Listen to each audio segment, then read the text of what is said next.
Hello friends, welcome to West Bengal educational tube. এই ভিডিওতে math থেকে 25টি প্রশ্ন নিয়ে একটি মক টেস্ট করানো হবে। এই ম্যাথের কোশ্চেনগুলি আপকামিং যে কোনো কম্পিটিটিভ এক্সামের জন্য খুবই গুরুত্বপূর্ণ। দেখো, প্রথম অঙ্কটা, যদি 15টি দ্রব্যের ক্রয়মূল্য 12টি দ্রব্যের বিক্রয় মূল্যের সমান হয় তবে লাভের হার কত? কি বলেছে যে 15টি দ্রব্যের ক্রয়মূল্য, তাহলে 15 গণিত সিপি মানে কস্ট প্রাইস, এটা বলেছে 12টি দ্রব্যের বিক্রয় মূল্যের সমান, তাহলে 12 এসপি। ঠিক আছে, তাহলে এখান থেকে কস্ট প্রাইস, এসপি মানে হচ্ছে সেলিং প্রাইস। ঠিক আছে, এটার আমি রেশিও বের করব, তাহলে কত হবে দেখো, 12/15। ঠিক আছে, তাহলে 3 4 12 আর 3 5 15, 3 দিয়ে কাটলাম 4/5।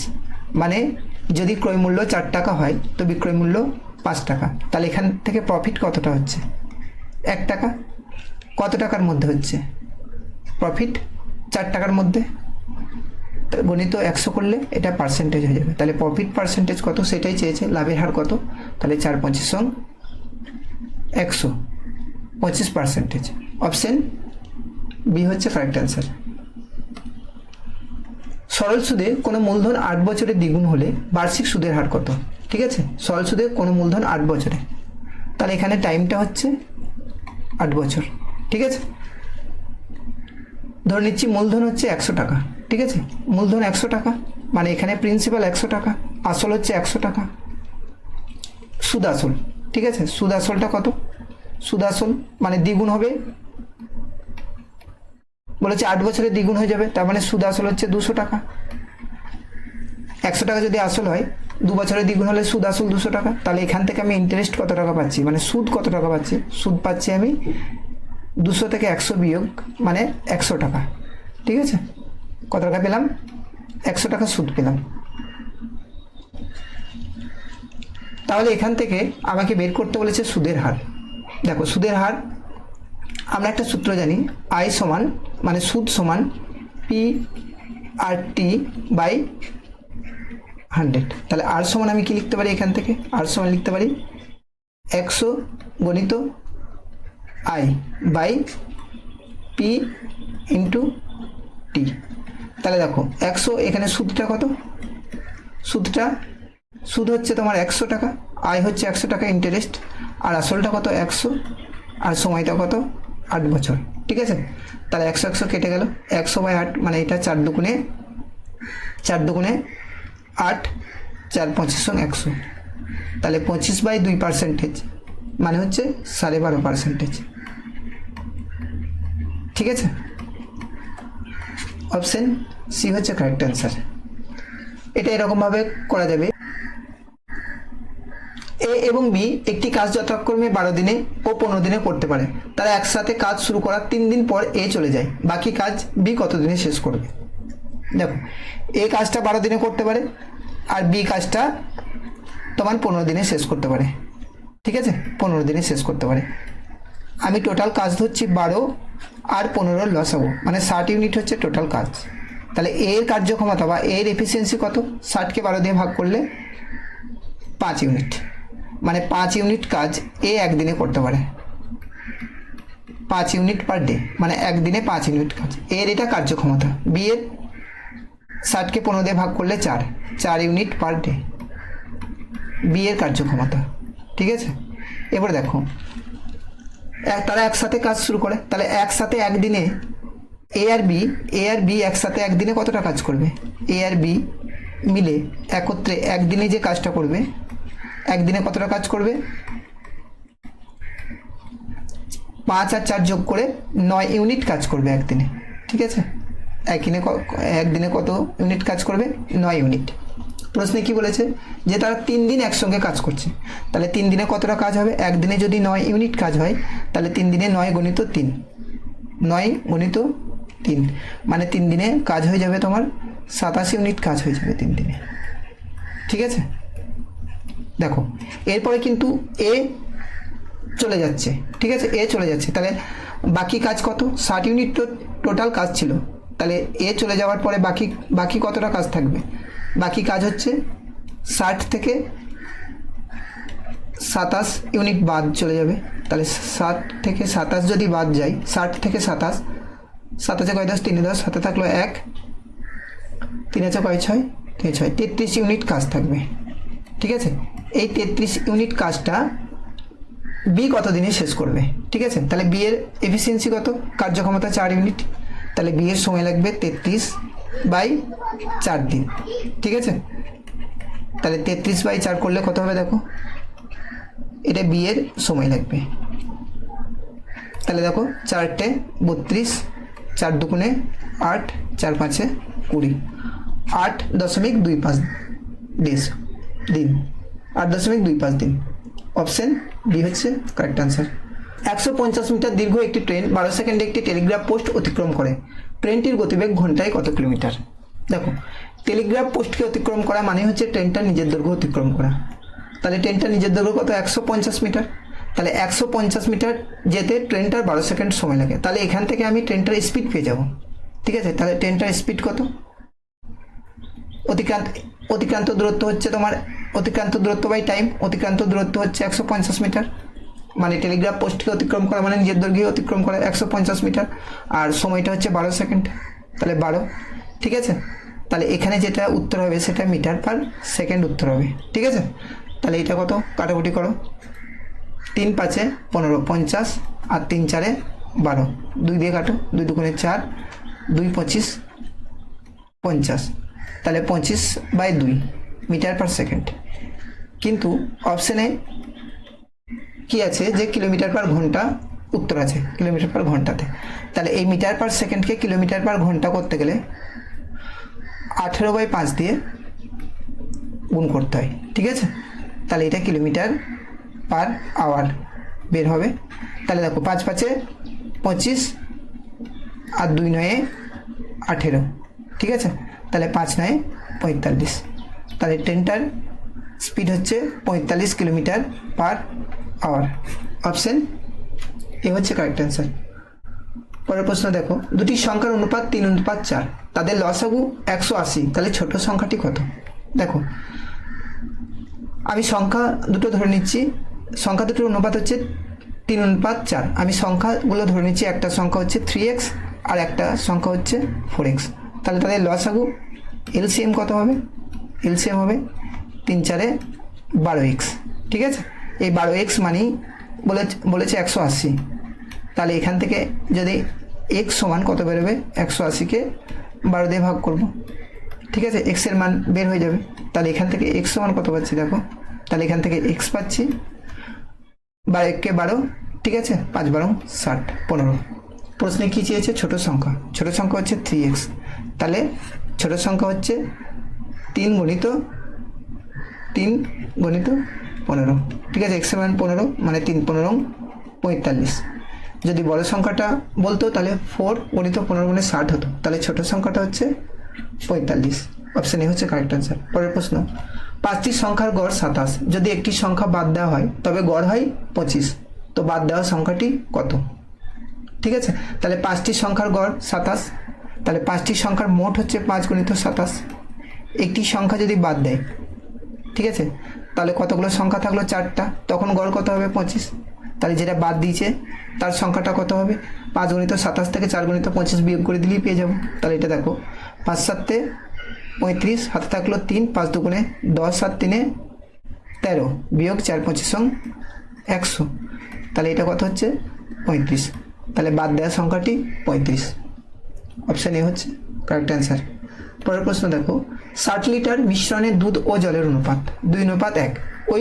এই অনুপাত 1:2 করতে হলে কত লিটার জল মেশাতে হবে? তাহলে দেখো, মিল্ক আর ওয়াটারের অনুপাত দেওয়া আছে কত? 2:1। এই অনুপাতটা কত করতে হবে? 1:2 করতে হবে, 1:2 করতে হবে। কিন্তু কি মেশাবো? জল মেশাবো। ঠিক আছে, তাহলে মিল্কটা তো সমান থাকবে, তাহলে এখানে 2 ইউনিট মিল্ক আছে, এখানেও 2 ইউনিট হতে হবে। তাহলে এই পুরোটাকে 2 দিয়ে গুণ করে দেবো। ঠিক আছে, তবে মিল্কটা 2 ইউনিট হবে, তাহলে 2 দুগুণে 4। দেখো, তাহলে মিল্কটা এখানেও 2 ইউনিট, এখানেও 2 ইউনিট, তাহলে কতটা জল মেশানো হয়েছে?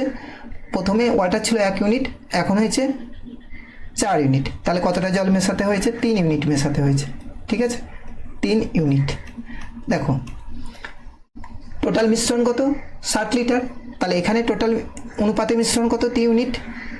2 + 1 মানে 3 ইউনিট। তাহলে এখানে 3 ইউনিট মানেই কত? 60 লিটার। ঠিক আছে, 3 ইউনিট মানে হচ্ছে 60 লিটার। তাহলে 3 ইউনিট মানে কত? 60 লিটার। ঠিক আছে, 3 ইউনিট জল মিশেছে, তাহলে 3 ইউনিট মানেই 60 লিটার। ঠিক আছে, অপশান সি হচ্ছে কারেক্ট অ্যান্সার। 60 লিটার জল মেশাতে হবে। পরের প্রশ্ন দেখো, একটি দ্রব্য 720 টাকায় বিক্রি করায় এক ব্যক্তির 10% ক্ষতি হয়। ঠিক আছে, দেখো 10% ক্ষতি, এর মানে কি? 1/10। ঠিক আছে, তাহলে যদি সিপি কস্ট প্রাইস যদি 10 টাকা হয়, যেহেতু ক্ষতি হয়েছে তাহলে সেলিং প্রাইস কত? 10 টাকার মধ্যে 1 টাকা ক্ষতি, তাহলে সেলিং প্রাইস হচ্ছে 9 টাকা। এই 9 টাকা মানেই হচ্ছে কত? এই 9 টাকা মানেই হচ্ছে, মানে এই 9 টাকা মানেই হচ্ছে অঙ্কে যেটা দেওয়া আছে 720।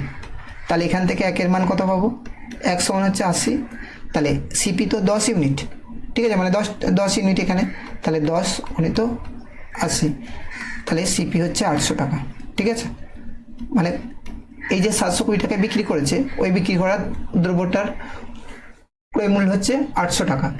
20% লাভ করতে হবে। তাহলে 800 টাকার 20% যদি লাভ করতে হয়, তাহলে 120/100, এইটা হবে তোমার বিক্রয় মূল্য। ঠিক আছে, এই টাকাটাই বিক্রি করতে হবে, তবেই তোমার 20% লাভ হবে। তাহলে কাটো, 1 টা 0 2 টো 0 1 টা 0 2 টো 0, 8 × 96। ঠিক আছে, 960 টাকা। তাহলে দ্রব্যটি কত টাকায় বিক্রি করতে হবে? 960 টাকা। অপশান এ হচ্ছে কারেক্ট অ্যান্সার।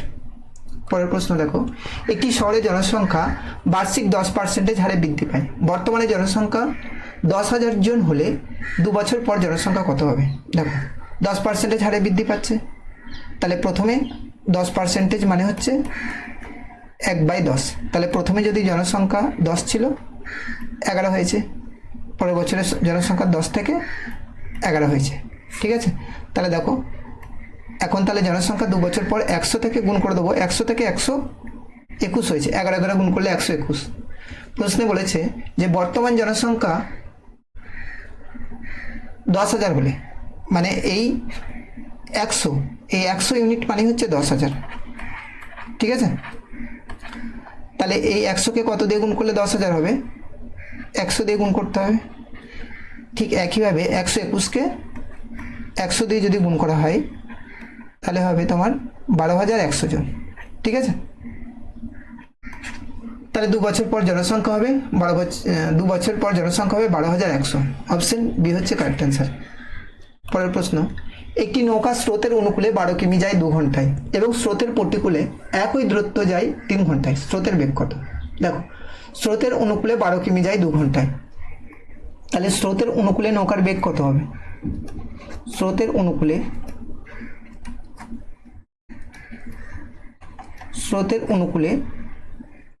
নৌকার বেগ, নৌকার বেগ কত? 12 কিলোমিটার 2 ঘন্টায় যায়। ঠিক আছে, তাহলে 12/2 মানে 6 কিলোমিটার পার আওয়ার। ঠিক আছে, স্রোতের প্রতিকূলে একই দূরত্ব 3 ঘন্টায় যায়, তাহলে স্রোতের প্রতিকূলে নৌকার বেগ কত হবে?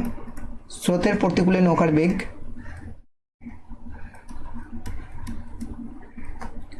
বেগ হবে 12/3। ঠিক আছে, তার মানে 4 কিলোমিটার পার আওয়ার। ঠিক আছে, প্রশ্নে চেয়েছে স্রোতের বেগ, তাহলে এখানে স্রোতের বেগ হবে এই দুটো বেগের বিয়োগফল, মানে 6 - 4/2, 2/2, তার মানে 1 কিলোমিটার পার ঘন্টা। অপশন এ হচ্ছে কারেক্ট অ্যান্সার। অঙ্কেতে যদি চাইতো যে নৌকার বেগ কত হবে, ঠিক আছে, নৌকার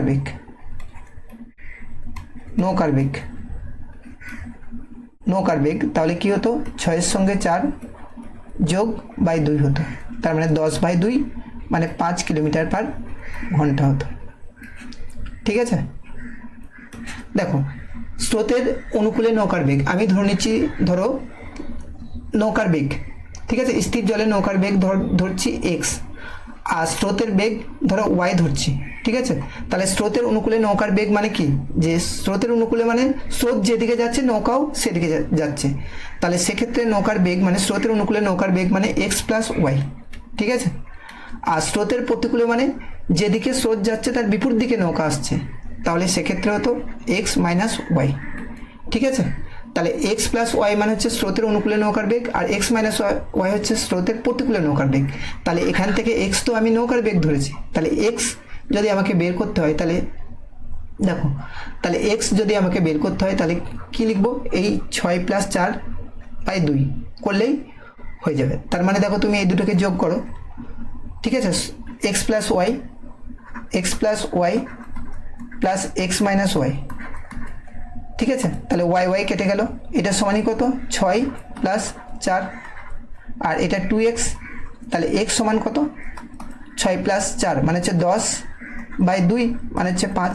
তো সেটা আমি ডাইরেক্ট করেছি যে নৌকার বেগ সমান এই দুটোকে যোগ করে 2 দিয়ে ভাগ হয়, এরকম করেও বের করতে পারো, ঠিক আছে। আর স্রোতের প্রতিকূলে এই স্রোতের অনুকূলে নৌকার বেগ থেকে স্রোতের প্রতিকূলে নৌকার বেগ যদি বিয়োগ করা হয় তাহলে স্রোতের যে বেগ সেটা হবে এই দুটো বিয়োগ করে 2 দিয়ে ভাগ, মানে এখানে আসবে 2y সমান 6-4, আর y সমান তাহলে কি হবে 2y সমান 6-4, y সমান 6-4/2, সেটাই এখানে করা হয়েছে, ঠিক আছে। অবশ্যই স্রোতের বেগ নৌকার বেগটা স্রোতের বেগের থেকে বেশি, ঠিক আছে, x > y। পরের প্রশ্ন দেখো, দুটি নল এ এবং বি একটি চৌবাচ্চা যথাক্রমে 20 মিনিট ও 30 মিনিটে পূর্ণ করতে পারে। দুটি নল একসাথে খুলে দিলে চৌবাচ্চাটি পূর্ণ হতে কত সময় লাগবে, ঠিক আছে। দুটো নল এ আর বি চৌবাচ্চাটিকে 20 মিনিটে এ পূর্ণ করে আর বি 30 মিনিটে পূর্ণ করে, দুটো নল। তাহলে ধরি চৌবাচ্চাটিতে জল ধরে এই দুটোর লসাগু 20 আর 30-এর লসাগু 60 ইউনিট, আমি ধরে নিচ্ছি যে 60 ইউনিট চৌবাচ্চাটিতে জল ধরে। তাহলে এ নলের কার্যক্ষমতা কত হবে, 60কে 20 দিয়ে ভাগ করব, মানে 3 ইউনিট ভর্তি করবে পার মিনিট, ঠিক আছে। আর বি এর কার্যক্ষমতা 60কে নলের কার্যক্ষমতা 60কে 30 দিয়ে ভাগ করব 2 unit per day, 2 unit per minute, ঠিক আছে। কারণ 20 মিনিটে 60 ইউনিট ভর্তি করে, তাহলে 1 মিনিটে যেটা ভর্তি করছে 3 ইউনিট, সেটাই তো কার্যক্ষমতা, 60/20 মানে 3 ইউনিট, ঠিক আছে। দুটো নল একসাথে খুলে দিচ্ছে, তাহলে দুটো নল যদি একসাথে মানে এ প্লাস বি একসঙ্গে যদি দুটো নল খোলা থাকে তাহলে 1 মিনিটে কতটা ভর্তি করবে, 1 মিনিটে ভর্তি করবে তোমার এই দুটোর যোগফল কার্যক্ষমতার 3 আর 2 5 ইউনিট, 5 ইউনিট ভর্তি করে দেবে 1 মিনিটে, ঠিক আছে। আমাকে ভর্তি কতটা করতে হবে 60 ইউনিট, তাহলে 5-এর কত গুণ 60 হয়, 5-এর 12 গুণ, তাহলে 5 × 60 ইউনিট ভর্তি করতে সময় লাগবে 1-এরও 12 গুণ, ঠিক আছে, তার মানে 12 মিনিট। অপশন বি হচ্ছে কারেক্ট অ্যান্সার। পরের প্রশ্ন, যদি a অনুপাত b সমান 2:3 এবং b অনুপাত c সমান 4:5 হয় তো a b c এর মান কত, a অনুপাত b অনুপাত c কত হবে। দেখো a অনুপাত b এর মান দিয়েছে 2:3, আর b অনুপাত c এর মান হচ্ছে তোমার 4:5। তাহলে দেখো এখানে বিটা হচ্ছে 3 আর এখানে বিটা হচ্ছে 4, তাহলে দুটো বিকে সমান করতে হবে, ওই জন্য 3 আর 4-এর লসাগু হচ্ছে 12, তাহলে 3কে 12 করতে গেলে কত দিয়ে গুণ করতে হবে, 4 দিয়ে, ঠিক আছে। আর বিকে 12 করতে গেলে মানে 4কে 12 করতে গেলে 3 দিয়ে গুণ করতে হবে, তাহলে এটা করো 8:12, আর এটা দেখো 12:15, ঠিক আছে। তাহলে বি সমান হয়ে গেলো 12, তাহলে এখান থেকে আমি লিখতে পারি যে অতএব এ অনুপাত বি অনুপাত সি সমান 8:12:15, ঠিক আছে। অপশন এ হচ্ছে কারেক্ট অ্যান্সার। পরের প্রশ্ন দেখো, এর মান নির্ণয় করতে বলেছে, তাহলে 3 3 9 3 9 27, কটার আগে দশমিক হবে, দেখো এখানে একটা অঙ্কের আগে দশমিক, এখানে দুটো অঙ্কের আগে দশমিক, তাহলে টোটাল গুণফলের কটা আগে দশমিক হবে, 1 2 3, তাহলে 1 2 3, এটা উত্তর হবে 0.027। অপশন বি হচ্ছে কারেক্ট অ্যান্সার। পরের প্রশ্ন দেখো, দুটি সংখ্যার গসাগু 11, লসাগু 7700, একটি সংখ্যা 275 হলে অপর সংখ্যাটি কত? আমরা জানি যে লসাগু গণিত গসাগু সমান সংখ্যা দুটির গুণফল। ঠিক আছে, লসাগু গণিত গসাগু মানে এলসিএম গণিত এইচসিএম। ঠিক আছে, সংখ্যা দুটির গুণফল মানে first number into second number, এটা আমরা জানি। তাহলে এখানে প্রশ্নে দিয়ে দিয়েছে একটি সংখ্যা 275, তাহলে অপর সংখ্যা কত? তাহলে অপর সংখ্যা মানে ফার্স্ট নাম্বারটা আমি 275 ধরে নিচ্ছি। ঠিক আছে, অপর সংখ্যাটা মানে সেকেন্ড নাম্বারটা আমাকে বের করতে হবে। আর এলসিএম দিয়ে দিয়েছে 7700 আর এইচসিএফ দিয়েছে 11, তাহলে এখান থেকে আমাকে যদি সেকেন্ড নাম্বারটা বের করতে বলে, তাহলে সেকেন্ড নাম্বার মানে অপর নাম্বারটা হচ্ছে 7700 গণিত 11 বাই 275। তাহলে কাটো এটা 11 দুগুণে 22, 5 11 55। ঠিক আছে, এরপর এটা কাটো 25 দিয়ে, 3 25 75। ঠিক আছে, 3 25 75 আর 8 25 3 25 75, 75 আর 2 77 মানে 200, 8 25 শূন্য হয়ে যাবে, 8 25 200। ঠিক আছে, 308 অপশন বি হচ্ছে রাইট অ্যান্সার, মানে 7700কে 25 দিয়ে ভাগ করতে হবে। ঠিক আছে, 3 25 কত?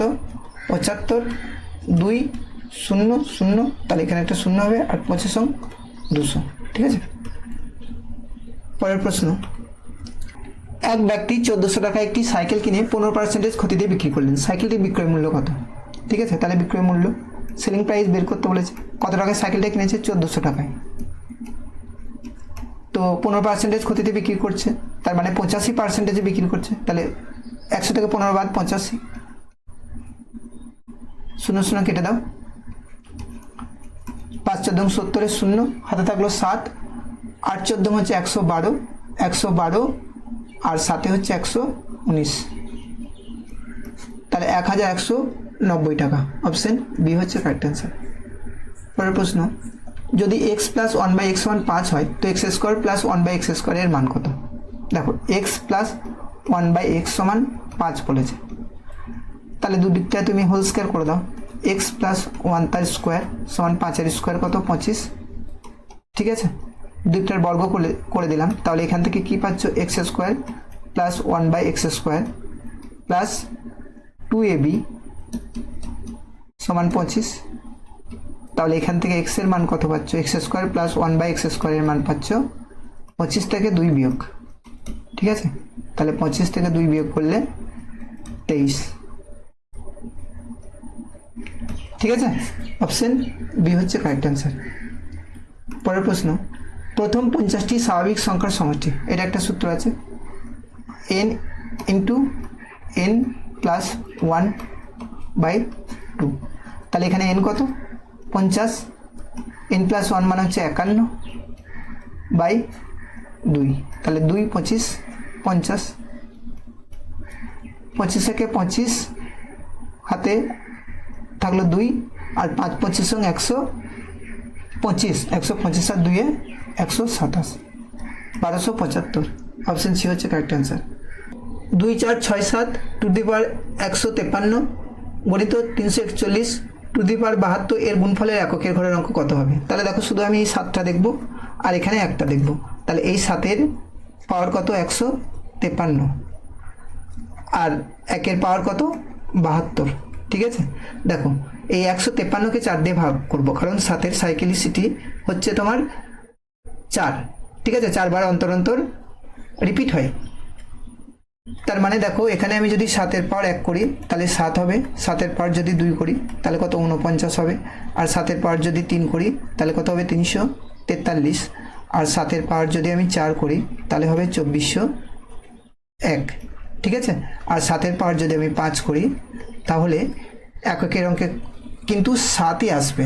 ঠিক আছে, 7-এর পাওয়ার যদি আমি 5 করি তাহলে হবে 16807, 16807। ঠিক আছে, তাহলে দেখো এখানে তোমার 7 আবার 4 ঘর পর মানে 4 বার পর আবার 7 এসছে। ঠিক আছে, ওই জন্য 7-এর সাইক্লিসিটি হচ্ছে তোমার 4, মানে সংখ্যাটাকে যদি আমি 4 দিয়ে ভাগ করি যেটা ভাগশেষ থাকবে সেটা নেব। ঠিক আছে, তাহলে 7 153কে তুমি যদি 4 দিয়ে ভাগ করো, ঠিক আছে, তাহলে এখানে 153কে 4 দিয়ে ভাগ করলে যেটা ভাগশেষ থাকবে, এক ভাগশেষ থাকবে, 4 দিয়ে ভাগ করো, তাহলে এটা কত, 4 3 12, 3 3 4 8 32, ঠিক আছে, তাহলে এর ভাগশেষ কত, 1, তাহলে 7-এর মাথায় আমি 1 নেবো, গণিত 1-এর মাথায় 72, তো 1-এর মাথায় যাই থাক না কেন তো একই হবে, আর 7-এর মাথায় 1 মানে 7, তাহলে 7 গণিত 1 মানে 7, ঠিক আছে, তাহলে এই গুণফলের এককে ঘরের অঙ্কটি কত হবে, 7, অপশন এ হচ্ছে কারেক্ট অ্যান্সার। পরের প্রশ্ন, একটি সংখ্যাকে 899 দ্বারা ভাগ করলে 63 অবশিষ্ট থাকে, সংখ্যাটিকে 29 দ্বারা ভাগ করলে কত ভাগশেষ থাকবে? তো দেখো এই 63টাকে জাস্ট 29 দিয়ে ভাগ করবো, যেটা অবশিষ্ট থাকবে সেটাই অ্যান্সার। তাহলে দেখো 29 দুগুণে কত, 58, ঠিক আছে, 8 যে কয় 13, 5 13, হাত থাকলো 1, তাহলে 5, অপশন বি হচ্ছে কারেক্ট অ্যান্সার। তো 899কে 29 দিয়ে ভাগ করলে 5ই ভাগশেষ থাকবে। পরের প্রশ্ন, সলভ করতে বলেছে √12 plus √12 plus √12 plus dot dot dot infinity, এরকম অঙ্কটা আছে, ঠিক আছে, 12 √12 plus √12 plus √12 plus dot dot dot infinity পর্যন্ত আছে। তাহলে এই 12 সংখ্যাটাকে আমি ভাঙবো, 3 গণিত 4 লিখবো, 3 4 12, যাতে ডিফারেন্সটা 1 হয়। তো বড় কোনটা, 4, তাহলে এটা অ্যান্সার হচ্ছে 4, অপশন বি হচ্ছে কারেক্ট অ্যান্সার। যদি এই 12 প্লাসের জায়গায় মাইনাস থাকতো তাহলে উত্তর ছোটটা হতো, 3 হতো, ঠিক আছে। পরের প্রশ্ন, দুটি সংখ্যার যোগফল 40 এবং তাদের বিয়োগফল 4, সংখ্যা দুটি অনুপাত কত? আমি একটা সংখ্যা ধরে নিচ্ছি x আর একটা সংখ্যা ধরে নিচ্ছি y, তো দুটো সংখ্যার যোগফল মানে x প্লাস y এর মান বলে দেওয়া হচ্ছে 40, আর x মাইনাস y এর মান বলে দেওয়া হচ্ছে 4। তাহলে এখান থেকে x যদি বের করতে হয় তাহলে দুটো সংখ্যা যোগ করে দেবো, মানে 40 প্লাস 4 বাই 2, মানে 44 বাই 2 মানে হচ্ছে 22, ঠিক আছে, আর y এর মান হচ্ছে, এই দুটো সংখ্যা বিয়োগ করে দেবো, তাকে 2 দিয়ে ভাগ করে দেবো, 40 বাই 4, 40 বিয়োগ 4 বাই 2 মানে 36, 36কে 2 দিয়ে ভাগ করলে 18, তাহলে দুটো সংখ্যার অনুপাত চেয়েছে, x অনুপাত y, x এর মান কত 22 আর y এর মান 18, তাহলে 2 দিয়ে কাটো, 2 11 22 আর 2 9 18, 11 অনুপাত 9, অপশন এ হচ্ছে কারেক্ট অ্যান্সার। পরের প্রশ্ন, যদি a বাই 3, b বাই 4 আর c বাই 7 হয়, তাহলে a plus b plus c by c এর মান নির্ণয় করতে বলেছে। তাহলে এখান থেকে a অনুপাত b অনুপাত c সমান বেরোবে 3 অনুপাত 4 অনুপাত 7, ঠিক আছে। দেখো এখানে a plus b plus c by c করতে বলেছে, তো এর মান কত দেখো 3, আর b এর মান 4, c এর মান 7 বাই 7, তাহলে এটা কত হলো দেখো 7 7 14 বাই 7, 14কে 7 দিয়ে ভাগ করলে 2, অপশন এ হচ্ছে কারেক্ট অ্যান্সার। পরের প্রশ্ন, একটি আয়তক্ষেত্রের দৈর্ঘ্য ও প্রস্থের অনুপাত 5:3, যদি এর পরিসীমা 48 সেন্টিমিটার হয় তবে এর দৈর্ঘ্য কত? তাহলে দেখো আয়তক্ষেত্রের দৈর্ঘ্য হচ্ছে 5, আমি ধরে নিচ্ছি দৈর্ঘ্য হচ্ছে 5x একক, ঠিক আছে, দৈর্ঘ্য, আর প্রস্থ হচ্ছে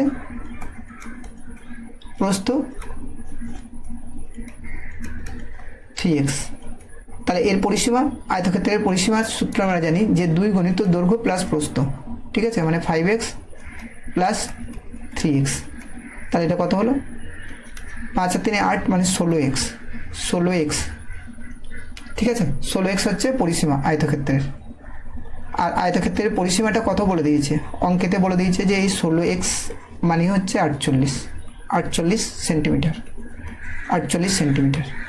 তাহলে এখান থেকে x এর মান পেয়ে যাব, তাহলে x-কে 48কে 16 দিয়ে ভাগ করব, তাহলে 3 সেন্টিমিটার, ঠিক আছে। তবে ক্ষেত্রফল কি, আয়তক্ষেত্রের ক্ষেত্রফলের সূত্র দৈর্ঘ্য গণিত প্রস্থ, দেখো দৈর্ঘ্য কত 5x আর প্রস্থ 3x, তাহলে 5x ইন্টু 3x মানে হচ্ছে 15x স্কোয়ার, 15x স্কোয়ার, ঠিক আছে। তো দেখো 15 আর এক্স এর মান কত 3, তাহলে 3 স্কোয়ার মানে হচ্ছে 9, 15 9 135 বর্গ সেন্টিমিটার, বর্গ সেন্টিমিটার, ঠিক আছে। অপশন এ হচ্ছে কারেক্ট অ্যান্সার। পরের প্রশ্ন দেখো, একটি বৃত্তের ব্যাসার্ধ 50% বৃদ্ধি করা হলো, তবে তার ক্ষেত্রফল শতকরা কত বৃদ্ধি পাবে? তাহলে 50% মানে হচ্ছে 1/2। তাহলে প্রথমে 2 ছিল, ঠিক আছে, ব্যাসার্ধ 2 ছিল, 1 বেড়ে 3 হয়েছে, ব্যাসার্ধ 2 ছিল, 1 বেড়ে 3 হয়েছে, তাহলে ক্ষেত্রফলটা কত হবে? ক্ষেত্রফল 2 দুগুণে 4, 4 ছিল, 3 3 9 হয়েছে, কতটা বেরিয়েছে? 5, ঠিক আছে, 5 ইউনিট বেড়েছে। কতটার মধ্যে? আগে ক্ষেত্রফল 4 ছিল, ঠিক আছে, গণিত 100%, তাহলে এটা হচ্ছে ক্ষেত্রফলের বৃদ্ধি, মানে 4 25 100, 125%। দেখো ক্ষেত্রফলটা কার উপর নির্ভর করে? বৃত্তের ক্ষেত্রফলের সূত্র হচ্ছে পাই আর স্কোয়ার, ঠিক আছে। তাহলে এই যে পাইটা তো ধ্রুবক, ক্ষেত্রফলটা নির্ভর করবে আর এর উপরে, মানে ব্যাসার্ধের উপরে। তাহলে ব্যাসার্ধ তো 50% বৃদ্ধি পেয়েছে, 50% মানে আমি লিখতে পারি 1/2, মানে প্রথমে 2 ছিল, তারপরে ব্যাসার্ধ 3 হয়েছে, যেহেতু আরটা দুবার আছে, আর স্কোয়ার আছে, তাহলে 2 ছিল 3 হয়েছে, তাহলে এখানে ক্ষেত্রফল 2 দুগুণে 4 ছিল, 3 3 9 হয়েছে, তাহলে কতটা বেড়েছে? 4 থেকে 9 মানে হচ্ছে 5 ইউনিট বেড়েছে, ঠিক আছে। কত ইউনিট বেড়েছে? 5 ইউনিট। কতটার মধ্যে? 4-এর মধ্যে, তাহলে 5/4 গণিত 100% মানে 125%। অপশন বি হচ্ছে কারেক্ট অ্যান্সার। পরের প্রশ্ন, একটি বর্গক্ষেত্রের কর্ণের দৈর্ঘ্য 4√2 সেন্টিমিটার, এর পরিসীমা কি? দেখো বর্গক্ষেত্রের বাহুর দৈর্ঘ্য ধরো এ, ঠিক আছে, এটা যদি বাহুর দৈর্ঘ্য হয়, বর্গক্ষেত্রের বাহু যদি এ হয়, তাহলে কর্ণের দৈর্ঘ্য হবে a√2, ঠিক আছে। এই a√2 মানেই হচ্ছে তোমার অঙ্কে বলে দিয়েছে 4√2 সেন্টিমিটার, তাহলে এখান থেকে √2 কেটে গেল, তাহলে a সমান 4 বেরোলো, ঠিক আছে। তো বর্গক্ষেত্রের পরিসীমা চেয়েছে, বর্গক্ষেত্রের পরিসীমা হচ্ছে 4a, পরিসীমা হচ্ছে 4a, তাহলে 4 গণিত এর মান হচ্ছে 4, তাহলে 4 4 16 সেন্টিমিটার, ঠিক আছে। এটা হচ্ছে বর্গক্ষেত্রের 4 হচ্ছে পরিসীমা, তাহলে বর্গক্ষেত্রের পরিসীমা কত বেরোলো? 16 সেন্টিমিটার। অপশন এ হচ্ছে কারেক্ট অ্যান্সার। আমি এই ভিডিওতে 25টি ম্যাথ করালাম। এই ধরনের আরও ভিডিও পেতে এই চ্যানেলটি অবশ্যই সাবস্ক্রাইব করে রাখো, আর এই ভিডিওটি ভালো লাগলে লাইক, কমেন্ট ও শেয়ার করতে ভুলবে না। Thank you for watching this video.